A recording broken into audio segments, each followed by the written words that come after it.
Hey all, and welcome to another build guide. My name's Luke, and this tutorial is all about making highly detailed trees which not only produce a fantastic branch structure but also allow for a highly detailed root system. This technique works really well for old, well-established trees with roots that raise above the soil. So enough talking, let's get started and make some trees. To get started, you'll need some very thin wire that's easy to bend and manipulate. The wire I'm using is 28 gauge florist wire, which is perfect for modelling HO scale trees. Each length of wire is cut to about 13 inches. 13 inches works well for a tree that's about 2.5 inches tall, but if you want a larger tree, just cut each strand of wire a little bit longer. All up, I cut 15 individual strands of wire for this tree. Bundle them together, then fold them in half and give it a few twists to start the trunk. The loop at the bottom will be used to model the roots, so be sure to leave a loop of wire about this big at the bottom. Next, it's simply a matter of splitting the wires in half, then twist until you get a suitable branch length, and repeat.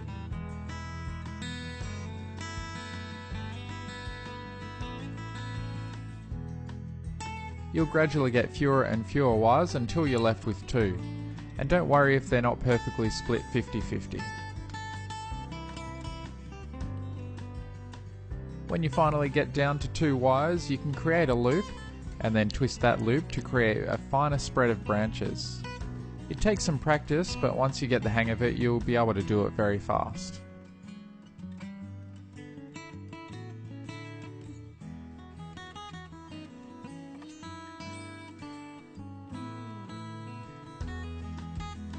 Additionally, you can press the loop inwards like a jelly bean, then twist again to get even more branches at the end of each arm.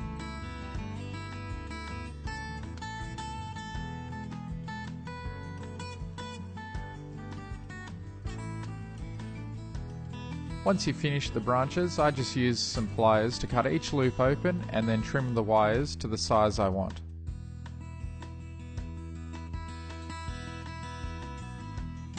Now for the roots. I basically follow the exact same method I did with the branches, except the roots tend to be shorter. If you're having trouble twisting, you can always grab some pliers to help twist. Once you're done with the roots, spread the roots out to be flat along the ground, and finally shape the tree by bending the branches to the desired shape. It's very easy to shape given the wire is such a thin gauged wire. To hide all that twisted wire and give it a more prototypical look, I coat the entire tree in Woodland Scenics latex rubber.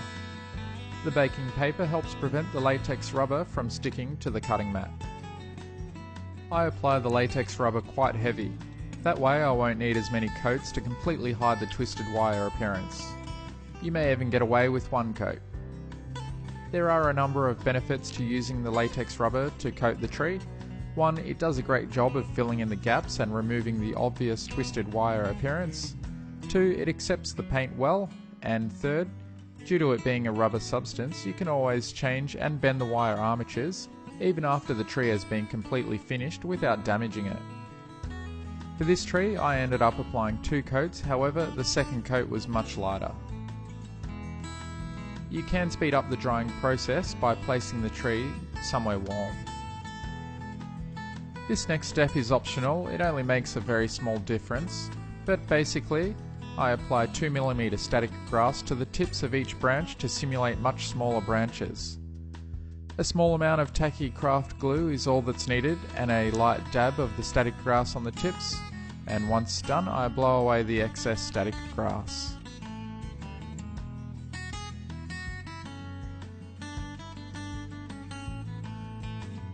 I went with this brown primer from Rust-Oleum to undercoat the tree.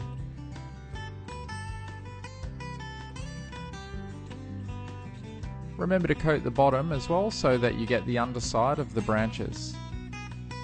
Next is the main tree colour, and in this case I'm going for an apple tree look, which tends to be an earthy grey colour.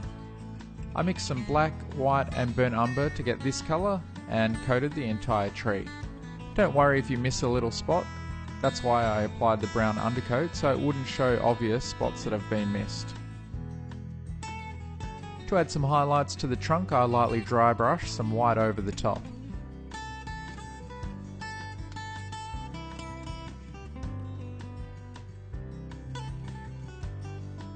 I still found the tree to be slightly shiny due to the cheap acrylic paint I used, so to dull down the shine as well as blend in some of the white highlights, I gave the tree a light airbrushing with some Vallejo light brown.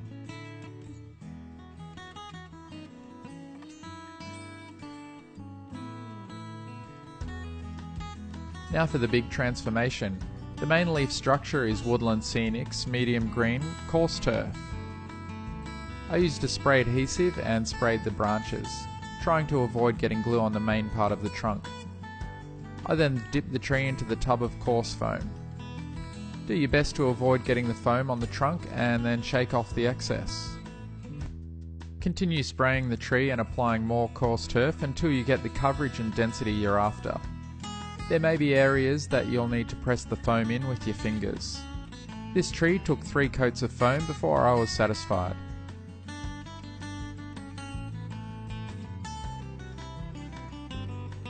If you're after an apple tree, you're going to need some apples.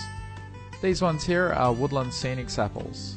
They are very easy to apply. Simply spray the tree lightly with the spray adhesive and sparingly sprinkle on some of the apples. I try to avoid placing apples directly on top because you tend to see apples on the side of the tree and hanging from underneath. If you don't want an apple tree, you're still going to need to spray the tree with the glue, however just skip applying the apples. To add some more life to the tree, I use these knock leaves. These ones are olive coloured. Basically sprinkle them over the entire tree, and again avoid getting them on the trunk and anywhere you don't want them. I even sprinkle them from underneath as well, and then shake away the excess.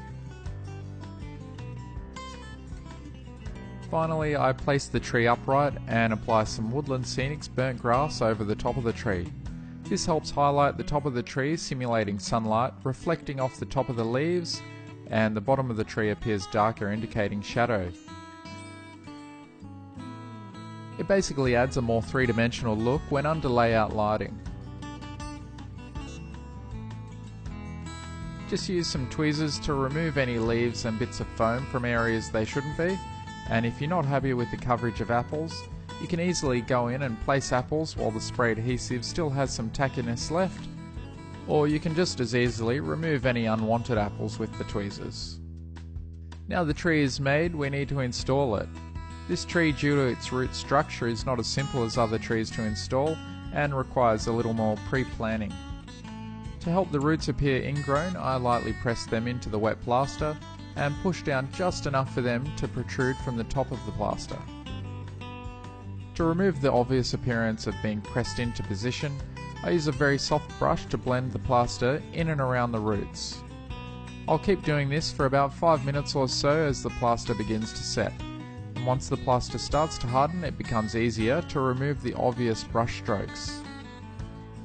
And now we just wait for the plaster to set overnight.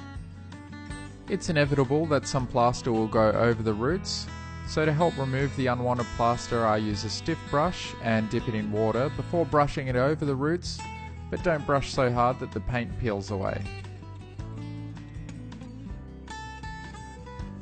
To easily paint the plaster without accidentally painting the roots, I make a thin earth coloured wash. It will depend on the soil colour you plan to have, but for me I got a good dirt colour by mixing 2 parts burnt umber with 1 part burnt sienna and added a moderate amount of water to thin it down.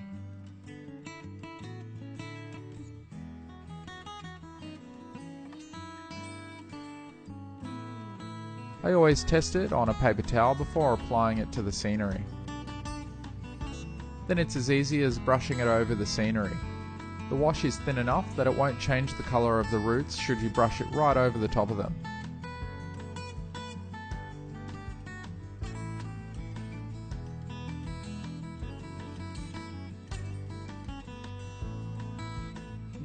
Next, to add soil, I paint in between the roots with a very lightly watered down Mod Podge mix, and make sure you avoid getting glue over the top of the roots.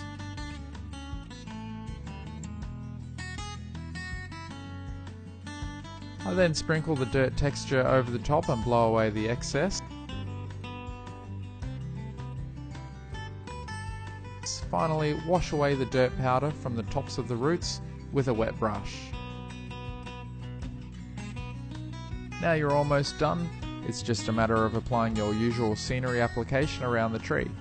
For me, I finished applying the dirt texture over the rest of the diorama, and to add detail under the tree, I sprinkled my leaf texture in areas that leaves would fall. I then sealed everything in place by using isopropyl alcohol to pre-wet the area, and then used scenic glue to ensure everything got glued into position and didn't move.